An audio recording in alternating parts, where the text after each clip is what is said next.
But I want to hold it in my hand. Welcome to Physical vs. Digital Gaming Edition, where I describe the benefits and downsides of physical video games versus digital video games. Physical games are ones that are tangible, where you can hold said game in your hands.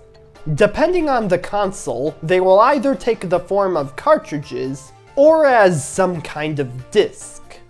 Either way, video games are commonly stored on these tools and are distributed at various game stores around the world.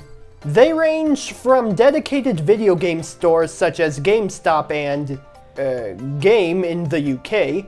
Games the name of the game show up in the U-Game-K. To more all-purpose stores such as Walmart's.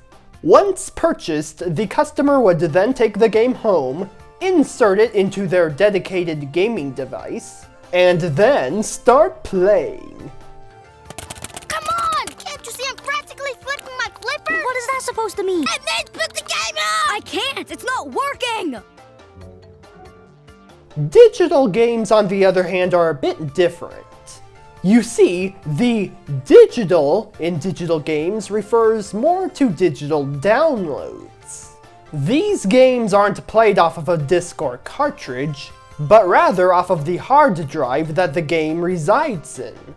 With both formats described, let's go over the pros and cons. Physical games benefit from having a tangible copy that can last for years to come.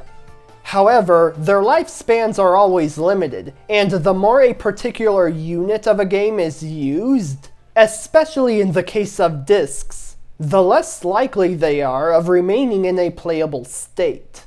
And the more that disk read errors occur that stop the game entirely. Nothing lasts forever, well, not just in the marketplace, but in terms of physicality as well. While it's been calculated CDs can remain readable for over 700 years, some recent investigations have shown that some discs will barely last 20-25 years or even less. This is due to the variance used in manufacturing standards and the quality of materials, because while the format itself was standardized, the fabrication process was not. And I've personally started seeing this with some of my retail discs from the late 90s and plenty of my burned CDs from the mid-2000s, which is just a huge bummer. Digital, on the other hand, has none of these issues.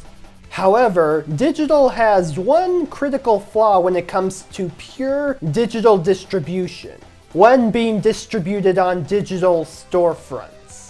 That issue being that once a game has been delisted, it is no longer obtainable unless it had or gets a physical release. What's more is that these games aren't easily shareable unless said digital copy comes with a system that allows you to exchange it with your friends in an easy manner. But that isn't the case most of the time. And last is that these games have no extrinsic value, meaning that it is impossible to sell a copy to someone who wants a tangible copy instead. Fortunately, there does exist some means of bridging these two formats. You see, it is actually possible to rip the contents of an ISO or ROM and then putting it on the console's hard drive. Unfortunately, this method is reserved more so for modern consoles that have a hard drive built into them. However, consoles that have a USB port can actually have their games loaded in that way. Fun fact, the original Xbox is technically the first system to come with a hard drive, but not the first system to officially run ISOs off of its hard drive. However, thanks to soft modding, that did become possible.